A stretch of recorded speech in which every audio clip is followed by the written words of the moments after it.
Good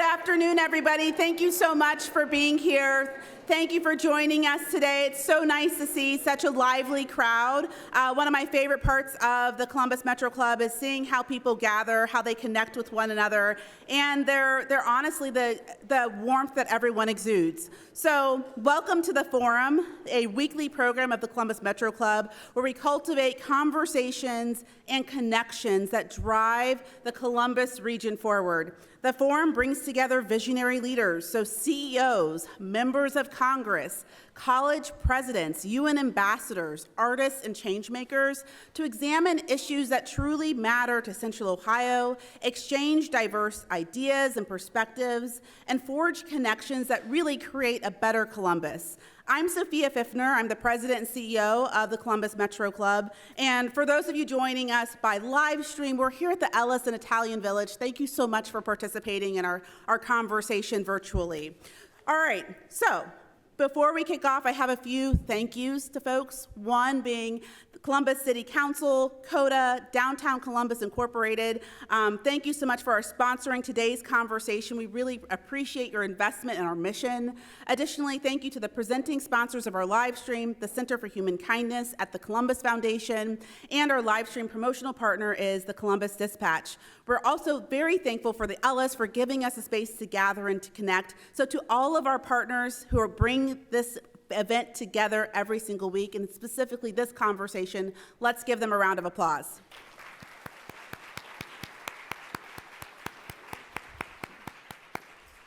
You know, one of the things that we think about as an organization that focuses on bringing people together is how are we connecting the community? Are we hosting conversations in a place that's accessible to folks? I love when I see people ride their bikes to a CMC conversation, or if they let me know that they utilize CODA for getting to our conversations, because we want to make sure that as our city grows, that we're also a region that's very connected. But Columbus isn't just growing, it's transforming. As our city accelerates towards 3 million residents by 2050, the real challenge isn't whether growth will happen, but how we shape it. How we shape it. In the next few years, our region will make choices that will define our workforce, transportation, and identity for decades. And if we plan wisely, which I know we absolutely will, Columbus can become a national model for equitable, future-ready growth. If we don't, the consequences will be far harder and costlier to fix later. To introduce today's panel, please welcome to the podium Columbus City Council President Shannon Hardin.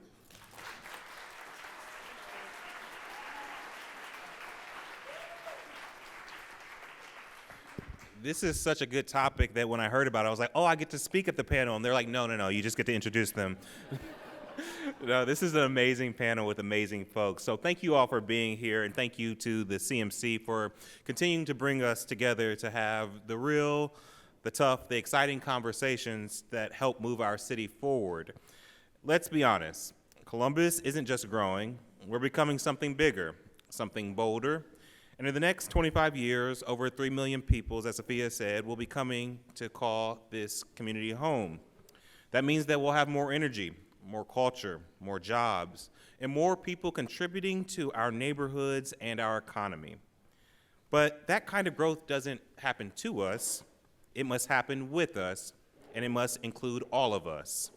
We have a chance to define what kind of big city we want to be, a city that plans smarter, that builds better, that connects faster, and most importantly, that includes everyone. Today's conversation is a big one. How do we build a future-ready workforce? How do we scale transportation to meet that demand? And how do we ensure our diversity is a strength, not just a talking point? We've got an incredible lineup to dig into these questions. My good friend and colleague, Council President Rob Dorrance, Council President Pro Tem Rob Dorrance.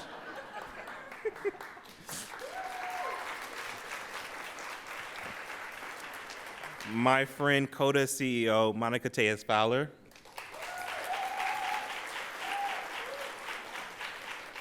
And our community truth teller, United Way's Michael Wilkos.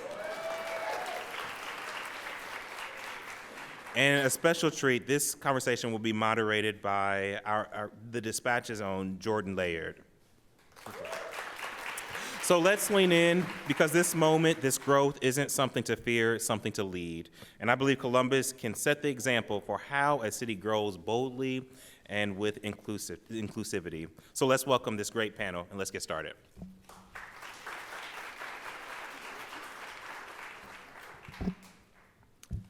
Okay, thanks for having me. This is my first time doing this. Michael, I wonder if you could go over some numbers for us and level set. What are the projections and the chances they come true? All right, so I do love numbers. I have to say, though, that it is a real honor to be here on this panel today and talking about the future of Columbus. I did not grow up here. I grew up in Youngstown, and as a little kid, there's always a lot of people in the room from Youngstown, right? That's because there's not many people left in Youngstown. But as a kid, I was fascinated by the growth of the city. In 1980, I got the Ohio Almanac as a Christmas gift as a little kid. And there was just one place in the state of Ohio that was growing, and it was here. And so as a kid who I thought I was going to be an architect, I thought I was going to study economics, ultimately studying geography and urban planning, I knew that Columbus had a very robust future. So much so that I wanted to write an article in my high school newspaper telling everybody as soon as you graduate, you got to move to Columbus. And there apparently was not such a demand for such article in a school newspaper. And so I was blocked. And undeterred, I took an ad out in my high school newspaper in 1985, and it was called Discover Columbus and Capture the Spirit. So I've been studying this for a long time. So let's put some numbers into perspective. Between 2010 and 2020, we had significant population growth. In fact, we were about 70% of the state's population growth. That is just in Franklin County, I should say. If you look at the period from 2010 to 2024, we have added 323,000 people, while the rest of the state has added just 20,000. In the last 4 years, and there's this pre-COVID, after COVID that I want to put into perspective. Because what happened during COVID was people moved out of big cities, and Columbus was not immune to that pattern. It didn't happen as dramatic here, but as I said, Franklin County was 70% of the growth. During COVID, we shrank to 37% of growth, and last year we were back to 57% of regional growth. Put that in perspective by numbers, we added 16,000 people every 12 months for a decade, which means we needed to literally build the city of Worthington every 12 months from 2010 to 2020.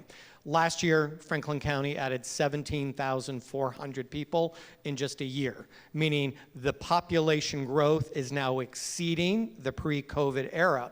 But the components of that growth dramatically shifted. If you look at that decennial census again, 2010 to 2020, half of our growth was simply we had more babies than people passed away. We have a very young median age in Central Ohio, which means we will grow regardless of economic conditions. The next largest share of our growth at 26% was international arrivals. And the smallest part of our growth was actually American-born people moving here from somewhere else, and that was a very clear pattern. They came from Cleveland, Dayton, Akron, Detroit, and Youngstown, essentially nearby cities that were not doing as well. And by a show of hands, how many of you in the room are from somewhere else in Ohio? Raise your hand. Well, there you see, right? What happened after 2020 was a real shift. We are now a metropolitan region that is losing American-born residents for the first time in history. We've actually lost 3,000 American-born residents. And while the state of Ohio has added 83,000 people in 4 years, we've added 87,000. So what I say is, we are the economic engine of this state, and really about a 25-mile radius of Broad and High is what's really driving the state's economy, in my opinion. So we're losing American-born. Births minus deaths have shrunk to 29% of our growth, and we are now 71% of our growth is the arrival of people from other countries. That is huge. That is a significant change, and that is the largest percentage of regional growth that has ever been attributed to international immigration. My concern for the economy and our ability to not just produce jobs but fill them is, what if that flow of people to Central Ohio stops or reverses itself? It could put the skids on the regional economy pretty quickly. So where that goes in the future, we're not, if I could be 100% able to predict the future, I'd probably be writing books. But international immigration is something we should really be focused on. And then the other thing would be is, where is that growth going to occur? Is it going to be eating up farmland on the urban periphery, or will it continue to move inward, which is what we've seen? Why has growth moved inward? Because the demographics of our households have shifted. Young people need renter housing. That's not Union, Delaware looking Fairfield counties. Senior citizens no longer want big homes on large lots. That's what's zoned in Union, Delaware, Licking, and Fairfield counties. And new Americans want to be near job centers. And that's why you're seeing an explosion of growth in Northland, in Whitehall. Whitehall is now growing for the first time in 50 years. And to put in perspective, just one Columbus neighborhood of Northland, that neighborhood over 10 years added only 484 housing units, but 13,671 people moved into just that one Columbus neighborhood. Sometimes we can see change. We can see mid-rises going up in urban neighborhoods. We can see farm fields that are becoming housing, but sometimes there's growth and change that is undetectable to the naked eye. So that's a quick snapshot of where we are. Thank you, Michael. I want to stay, that was very impressive. I want to stay on one point you brought up. You anticipated some of my questions. Could Columbus growth stall if the federal government continues to restrict foreign immigration? Well, certainly based on the numbers, you can make your own conclusion as to where that would go. I see Lisa Pat McDaniel is shaking her head with great affirmation with that. But also keep in mind, Columbus is not always the first destination for new Americans that come to the United States. We tend to be a place that people come to once they've come to an east or west coast. Think of the first tier cities that have long been destination for international arrivals, meaning New York, Miami, Los Angeles, Chicago. We are considered a second tier emerging market. Who are the second tier cities? Columbus, Charlotte, Austin, Denver, Indianapolis. Generally speaking, when an emerging market, that second tier, meaning an inland city, starts to see an international immigration wave, you tend to see that come from a single continent of origin.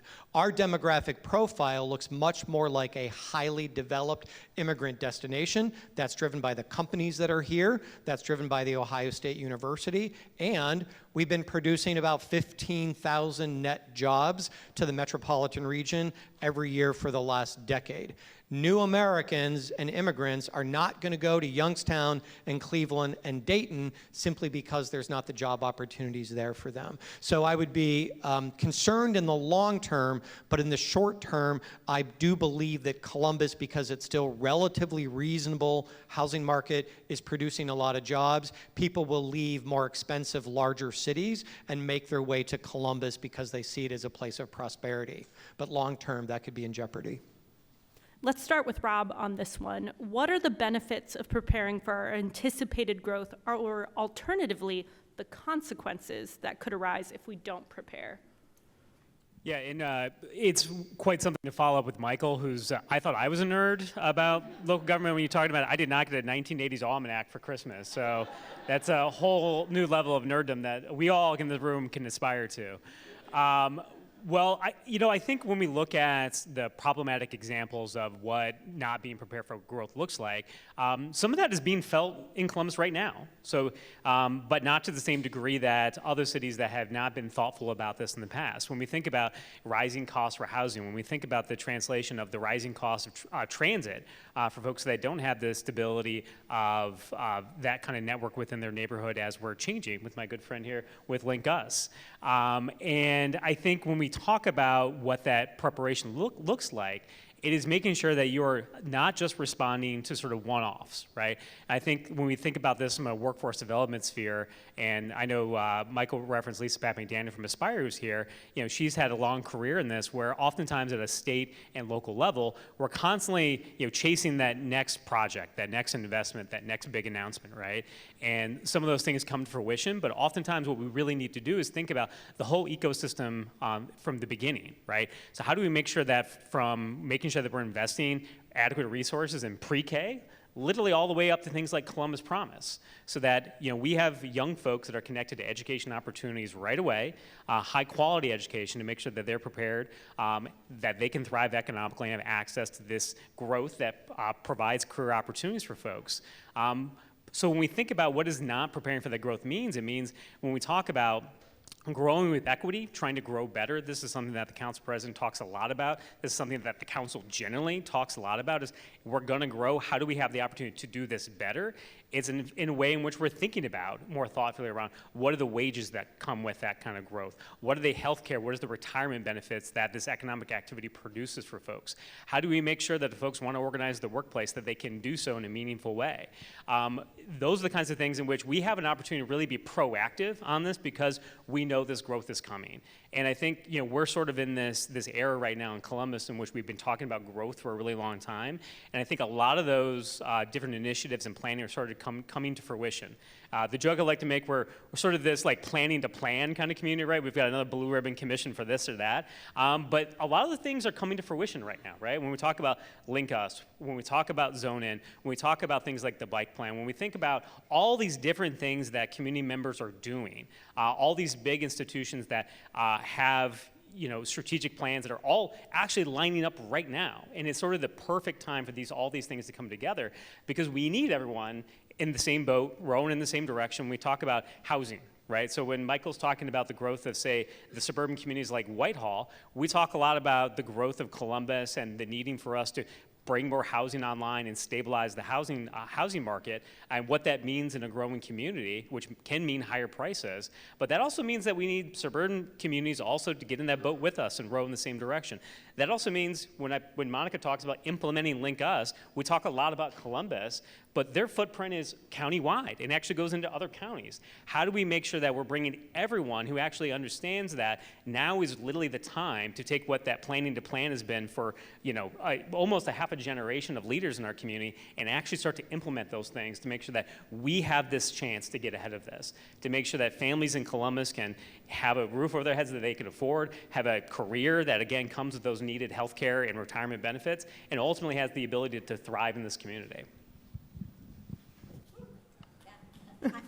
I will add, I think one of the things that the council did, along with MORPC and other partners, is really kind of take the time to talk to other communities that were seeing the growth, maybe at a different pace, but they saw that growth, and there was hesitation. There was hesitation on, when do we invest in transportation? When do we invest in more housing? When do we invest in kind of creating those walkable communities?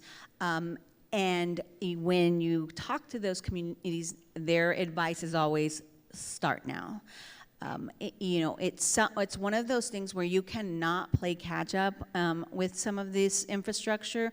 It's important to begin when you start to see that, and so I'm really excited to be in a community where they have seen that coming. They started that work before I came, and happy to carry that baton some of the way.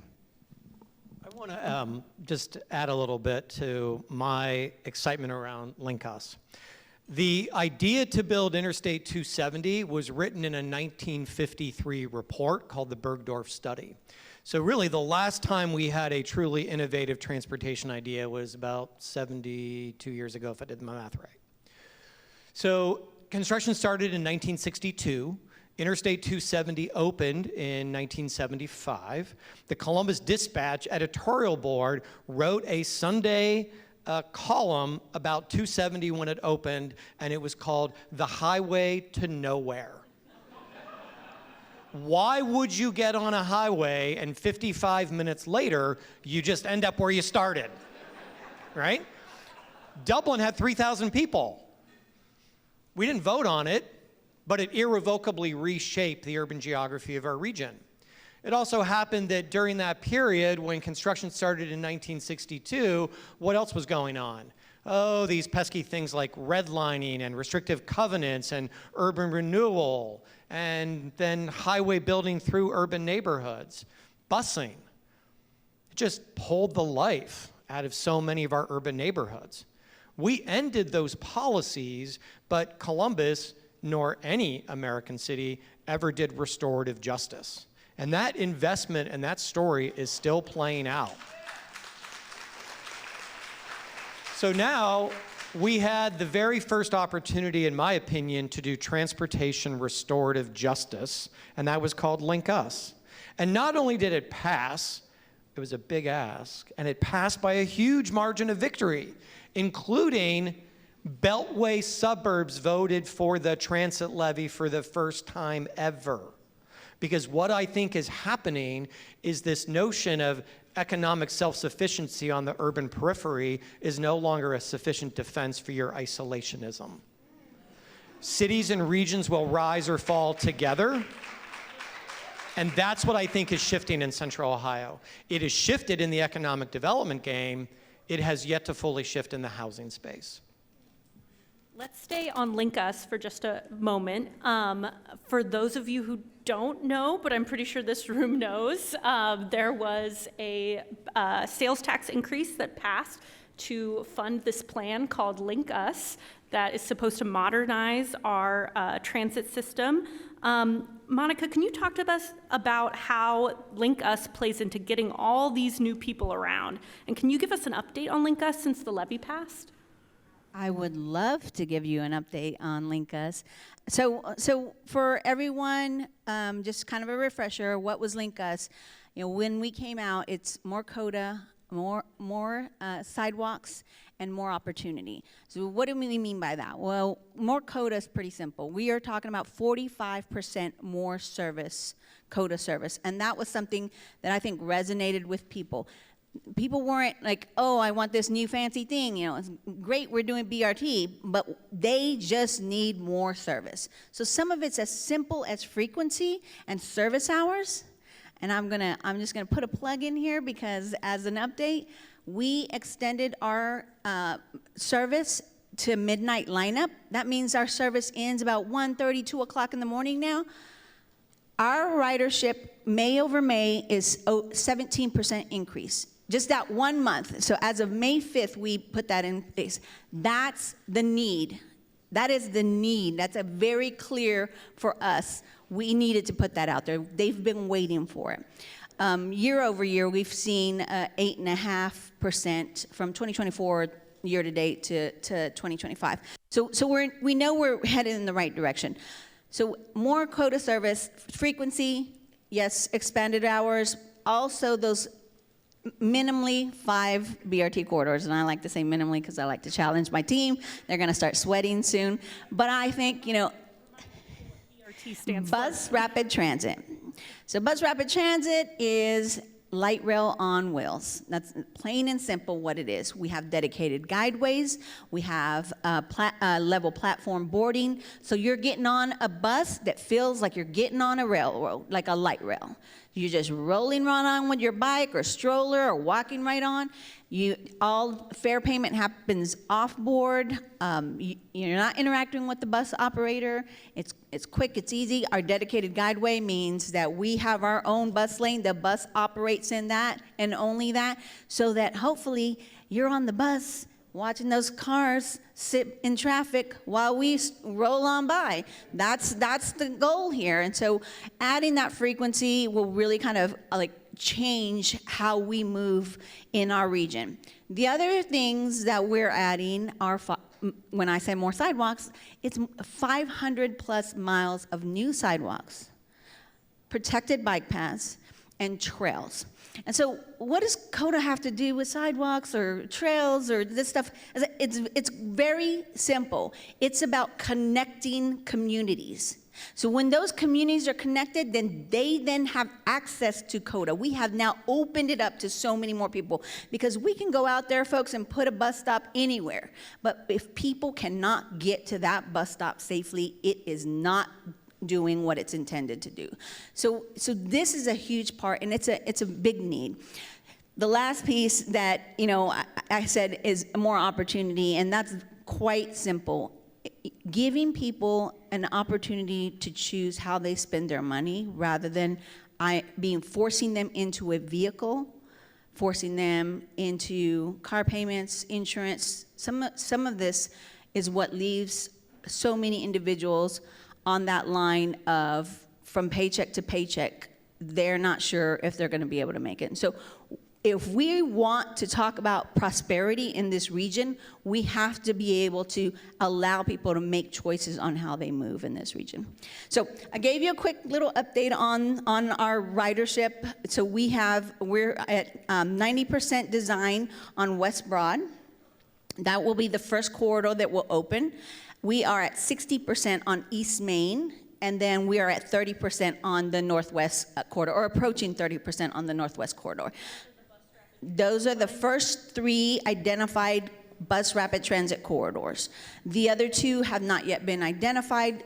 They're starting work on that, and when we get through that, it will be a very public process, as the first 3 were, so that everyone knows where it's going, what's coming.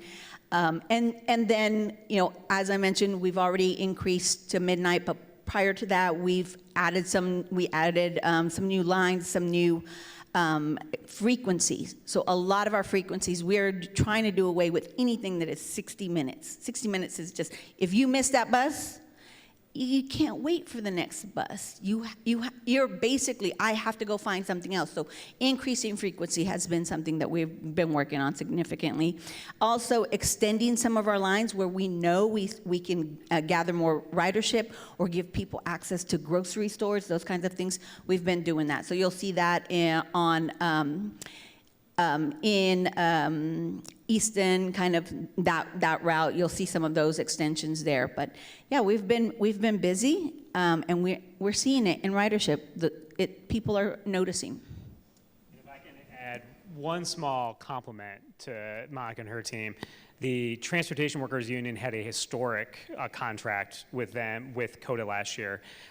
CODA needs more folks to come to work for it in order to expand its footprint, and CODA stepped up to make sure that this is an attractive place to work and to make a career at.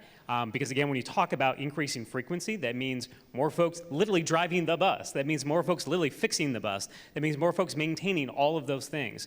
And absent CODA stepping up and doing their part as to be an employer of choice in this community, which I think is a hell of a thing to compliment them on, they would not be able to implement Link Us in the way that they're going to be able to moving forward. Let's stay on workforce for just a moment. So big investments and more jobs are coming to the region. How do we make sure we have the skilled workforce here? Well, I see Bill Lafayette in the back staring at me right now, and I'm going to reference his report. If you were in the room early in the year for his annual report, I think one thing that stands out to me when we think about workforce generally is sort of the mix match that exists out there, right? The way that we train workers in this community compared to the actual career opportunities that are out there oftentimes are not connected to one another. So when I mentioned earlier about the ability to have much more of a holistic focus about what does growth look like, when you really drill down to things like workforce, is actually making sure that industry needs match what actually we're investing in workforce in our community.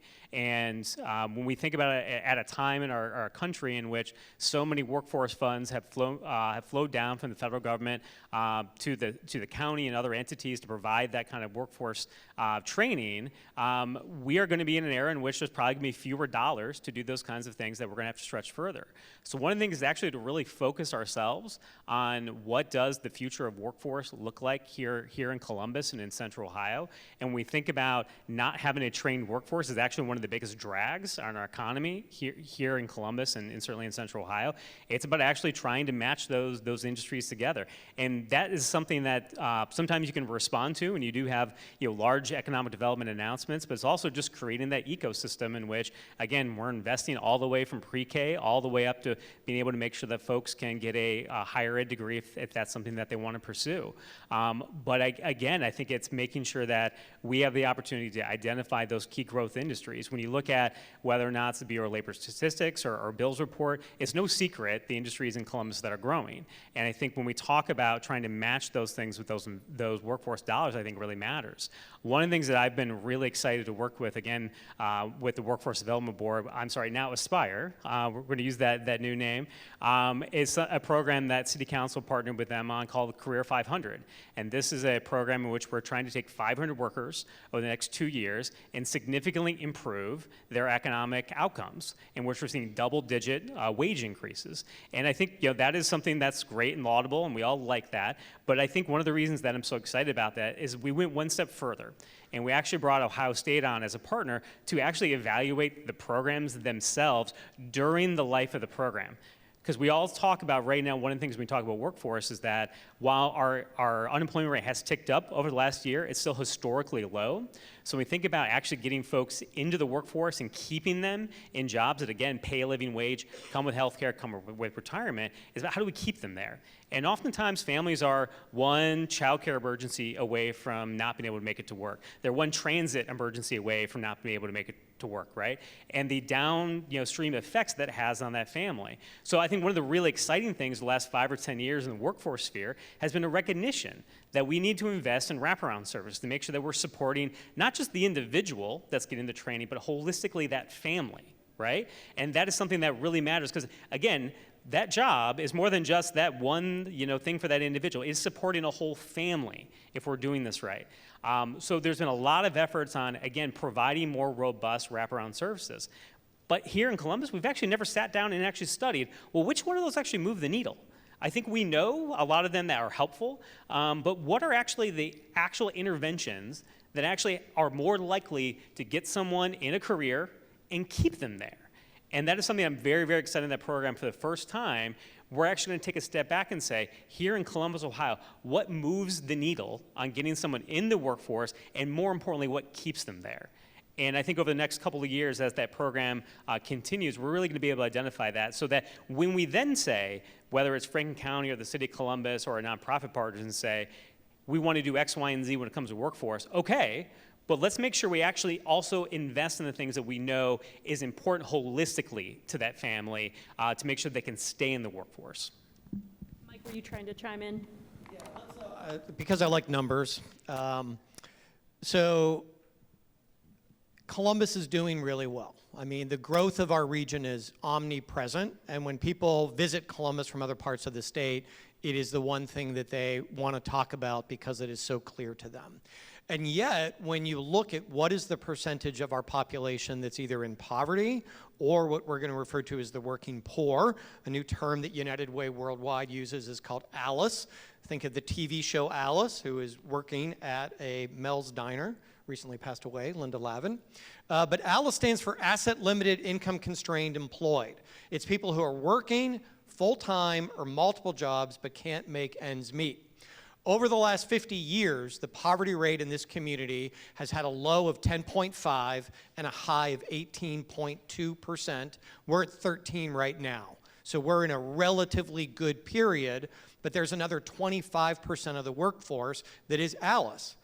They don't make enough to pay housing costs, medical care, child care, utilities. If you are a two-parent household with 2 children, the federal poverty rate is $30,000 for that family of 4. If you want to make it in Franklin County as a family of 4, you need to make $45 an hour or $90,000 a year to make it based on housing, transportation, medical care. And so despite the fact that Franklin County has a 70% labor force participation rate compared to 63.5 for the state, we have incomes that are $4,000 a year higher than the state average. We have 41% of us that hold a college degree. That is outstanding, and yet 38% of our population in this region struggles compared to 39% for the state. We look just like Akron and Dayton and Canton. So what's going on with that? And the issue is we've got too many jobs that just don't pay enough to make it. So now we have this growth opportunity. If the percentage of people who are poor and working poor just stays the same in this good time, and we add 750,000 additional people, we have 285,000 more low-income people coming. If we add 1 million,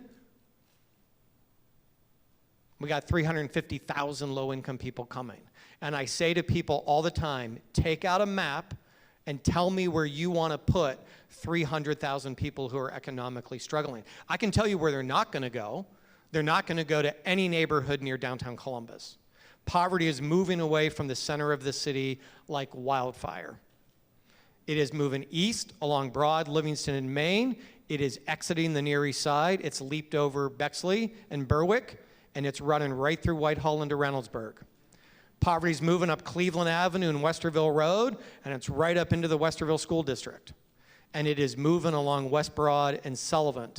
It's all these neighborhoods built in the 1960s and 1970s, which aren't old enough to be interesting, and they're not new enough to be competitive. But they can't absorb another 300,000 low-income people. And as I pontificate about my city of Columbus, I say, who made the decision that the city of Columbus had the economic and moral responsibility to house the region's workforce? Growth comes with a soft white underbelly, and that is not enough people in this region are able to take access to that growth and prosperity, and that's the number one thing I wish for Columbus's future.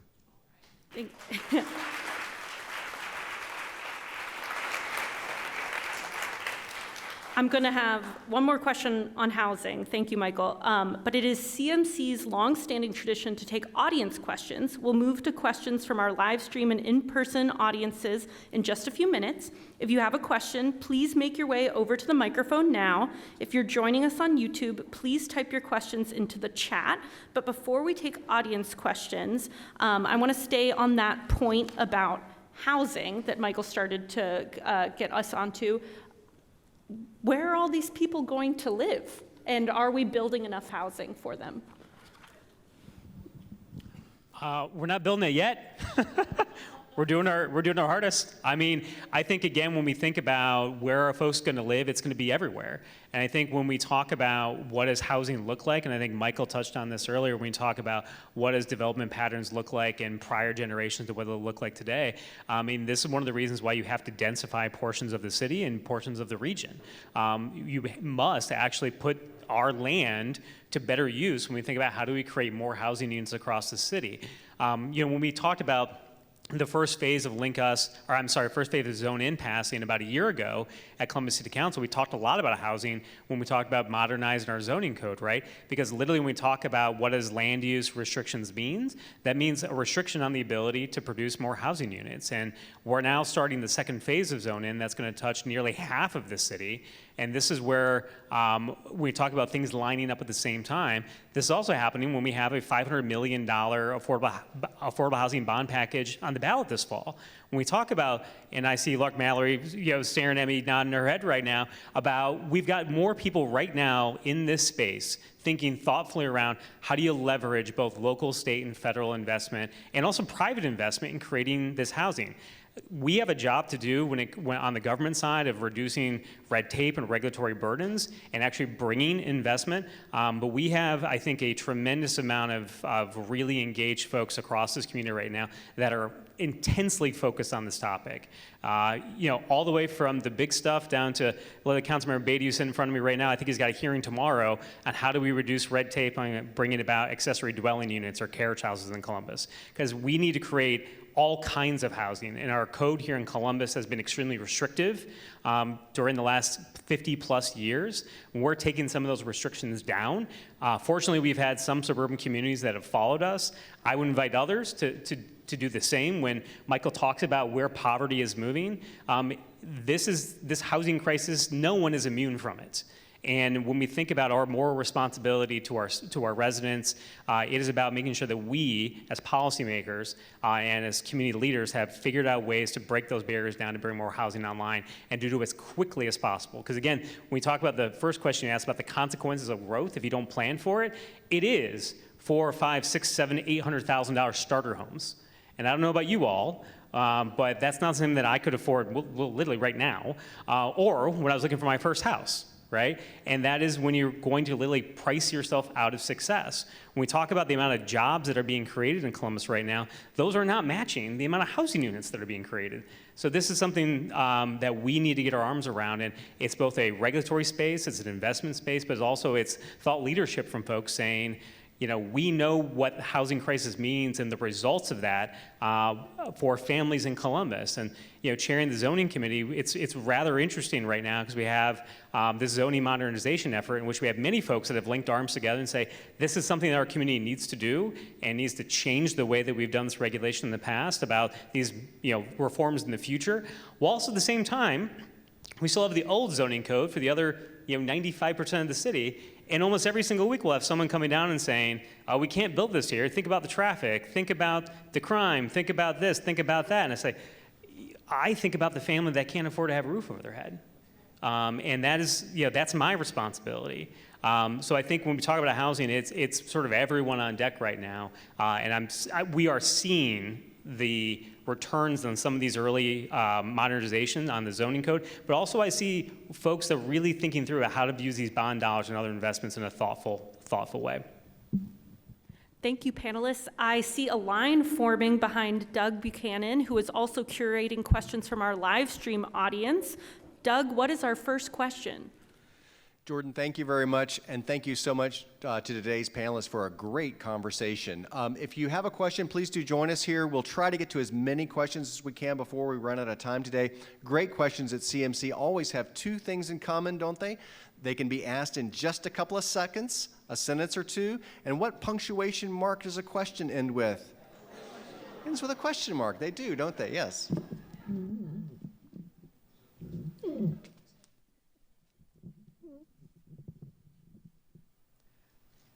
Thank you. Good afternoon. I'm Kathy Fox with Community Strategy Partners. We've been reading and hearing in the news that Intel is looking at downsizing its business overall in computer chips, that there are other manufacturers who are bigger in that space. And I would like to hear from each of you about what our region should be doing if the planned Intel development doesn't come to fruition at the scale that was originally planned. Thank you. Columbus is growing whether we have Intel or not. As I said earlier, on average, we've been adding about 15,000 jobs to the metropolitan region. And so as much as there was incredible fanfare, and I on a personal level am hopeful that whoever and whatever that site in Licking County becomes, that there'll be a huge economic development benefit from that. I do want to put some things into perspective, though, about the housing market and growth. As recently as 2010, we had 107 housing units for every 100 households, meaning we had a pretty good housing market, giving you, the consumer, relatively good option of price, tenure, location. By 2020, that came down to just 102 housing units for every 100 households. What I think happened in that decade was just take the order of affordable housing, which was this thing for someone else I don't really understand, it's kind of over there and it's got income guidelines. Reverse the order of affordable housing to housing affordability, and now you've got the teacher and the firefighter who are struggling to find housing in Central Ohio. If we don't change our attitudes around housing relative to economic development, we will be on track to have just 96 housing units for every 100 households by the end of the decade. It's gonna get real rough real fast. We have a tight market, but we don't have a crisis. We are heading in the same direction of every rapidly growing West Coast city has faced over the last 30 years, and that is job creation and housing construction are simply out of whack. So whether or not Intel produces 3,000 or 12,000 jobs and has 4,000 or 40,000 spinoff jobs, we need to start delivering one housing unit for every one job that we create so we can dig ourselves out of this hole, whether it's Intel or not. I'll just add, with regard to Intel specifically, CODA works very closely with the surrounding counties that we kind of provide service within. So we actually work really closely with Licking County. So what I would say is, the growth is happening regardless, and so Intel is not the driver of what needs to happen when we talk about connecting transit. So our conversation with Licking County is always in the future regional connection. How are we going to connect there? Because if it's Intel, if it's something else, we will need to be there. We will need to be able to connect people from Licking County into Franklin County and vice versa. People do not see boundaries in terms of jurisdictions. They just know, I got my job over there, I need to get there, and that's our role.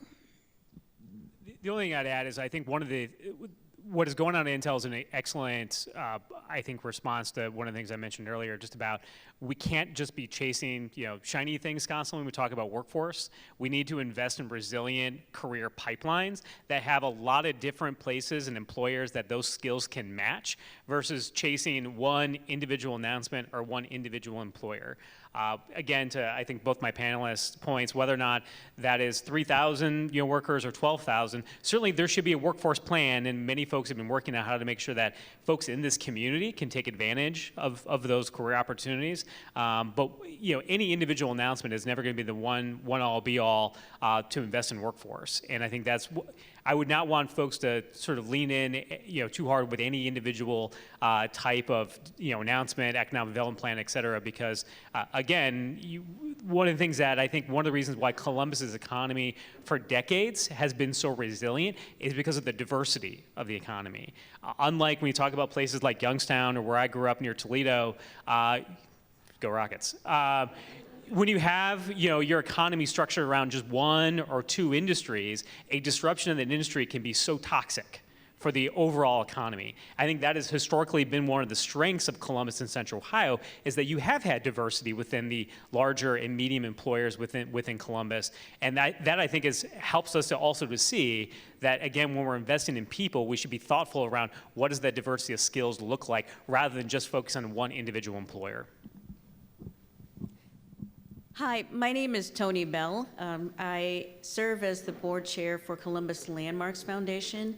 We believe in, preservation, architectural history. As we address the housing affordability and the changing landscape of Columbus, how are you seeing preservation, right? Each community being able to continue to tell its story. How are you seeing that being woven into the fabric of this development? Yeah, I think, if you've been in Columbus long enough, you know some of our poor history of preserving the history that we've had in Columbus, whether or not it's Union Station or other things within our community. We've often have not been good stewards of the long-term history that has existed here, and I think that is sometimes due to choices that were made on sort of how we were going to encourage or discourage development. I think at a time in which we know that both the city, county, and everyone else wants to encourage more development as it relates to housing, it begs the question of how do you encourage and put some guardrails around historical preservation in that process. I think while we have what I would say is a very sort of scattershot approach to that at the city level, because we have certain areas of the city have historic commissions, they have architectural review and preservation, while others don't. And I think to Michael's point, I think when you look at some of the areas of Columbus that have that type of preservation requirements in place, those are folks that have had more resources and more time to advocate, and certainly are not in areas of the city that we were very, very easy to bulldoze, literally for the construction of highways in Columbus, right? So I think it begs the question. I think this is something that certainly came up, I think, a lot last year during the first phase of zone-in of what is the city's approach to historical preservation. It's something that I think the city needs to take a hard look at a time in which we are encouraging more development. How do we place, I think, reasonable guardrails around preserving history, while at the same time making sure we have a key focus on producing more housing in Columbus? Those things do not need to be in conflict with one another. I'm not sure the best way for us to do that right now, but I know we got a lot of smart folks, particularly Columbus Landmarks has advocated strongly on this in the past, and I think it's something that we're going to take a hard look at in the near future. What I'll add to that is, if you don't build cities worthy of human affection, you won't have cities that people care about. And with not having water, mountains, or sunshine half the year, we really need to have a built environment that is worthy of human affection. If you walk from Nordstrom to Crate and Barrel at Easton, it is the same distance as walking from Staten High to Nationwide and High.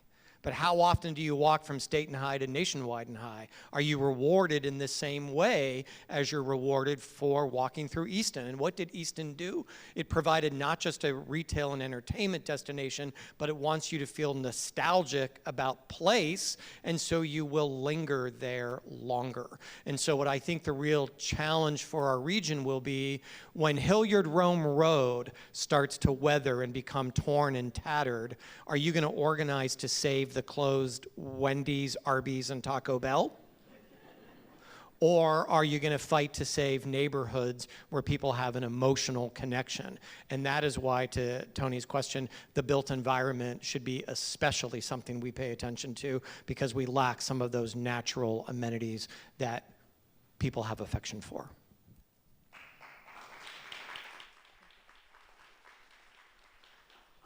So I'm Carly. My question is, why is growth good?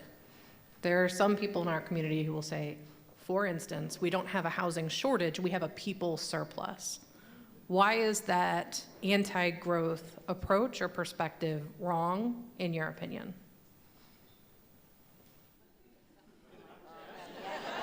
Looking at me. You know, I discredit that. I mean, cities either rise or fall, they don't stay the same. And so the question will be is, you will manage something. Do you want to manage decline, or do you want to manage growth? I'd far much rather manage growth because it's exciting. The question will become is, are we managing it well, and are as many people as possible able to participate in that growth? Growth provides opportunity, decline does not. And so I just immediately will dispel that notion. It is a logical conclusion of what you just said. I certainly hear it a lot in community meetings. I've actually gone to community meetings where people have said, we don't need more housing in Columbus, we need less housing because all the housing getting built is too expensive for us, right? There's a lot of illogical thoughts out there, and we just need to confront them. I'll point to some European cities who have seen the opposite of growth and essentially end up with dilapidated buildings, homes, basically dying cities. They are paying people to move there. They are trying everything possible to attract young people there. So, you know, I think about just individually, if you're not growing, what are you doing? And I think that works very much for a city as well. It's a living, breathing thing that needs to grow. To build on both those comments, I think to underline, when you think about what growth can mean, that can mean the opportunity for a family for the first time in its history to actually gain economic stability. That's what it means. Now, again, there's lots of challenges with that growth when we talk about housing costs, transit, all the kinds of things that go into that. But fundamentally, it is easier to move a family from economic insecurity to security when you have growth available, economic growth available within that community. So it is a question about, do you care about your fellow man or woman being able to actually have the things to make their family stable? If you do, certainly there are challenges with growth. But I would rather, again, as Michael said, deal with those things than say to my fellow human, good luck. And we have the opportunity to channel that growth. And I think when we think about the leadership across Central Ohio, one of the things that fills me with a tremendous amount of optimism is that folks really, I think, to their core, do believe that when you think about what growth is that this is the opportunity to do it better. When we talk about all these different things that are coming together literally in these moments in Columbus right now, it is a rare thing for that all to happen. And almost at the central part of all those things is thinking about how do we actually do this in a more equitable way, not in the way in which 1950s, 60s, 70s, or 80s, or 90s, in which growth just happens and we just let anyone take advantage of it, and anyone at the bottom end of the economic stratosphere we don't care about.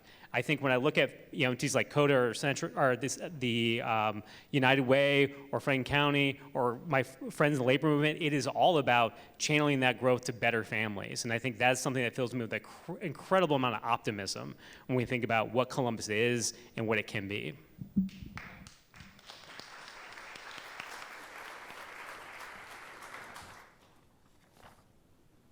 I think Doug has one more question in the back. Nope, we're wrapping it up. Okay, he's giving me the wrap-up signal. So we'll turn it back over to Sophia for concluding remarks.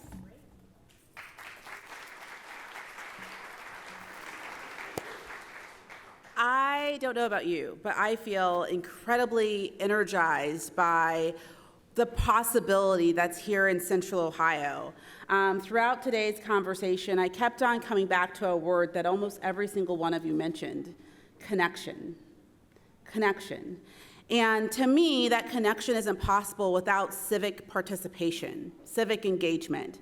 But it's not, civic engagement isn't a spectator sport, right? Spectators watch change happen. Participants make change happen. And each one of you here today are participants. You are showing up to know what's going on in Central Ohio. And I know that when you get back to your next step, your home, your work, your walk with friends, with neighbors, that you're not just going to let this conversation live here, that you're going to take action. You're going to share today's discussion with a neighbor. You're going to talk about it within your workplace, right? You're going to show up again, but most importantly, you're going to stand up. Because each of you in this room, if you are here today, you're a participant that's going to make our future with 3 million more residents a possible reality that's going to transform not just our region, but our entire country. So I want to take a moment to thank our sponsors, Downtown Columbus Incorporated, the City of Columbus and CODA for sponsoring today's conversation. I want to thank our presenting sponsors for our live stream, the Center for Human Kindness at the Columbus Foundation, and our live stream promotional partnership with the Columbus Dispatch. Thank you so much for all of our live stream viewers for participating and engaging and asking questions. Thank you to the Ellis for hosting today's conversation, but most importantly, thank you to our panelists, Councilmember Rob Dorans, Monica Tellez-Fowler, Michael Wilkos, and our host, Jordan Laird. Thank you so much for being here today. Let's give them all a round of applause.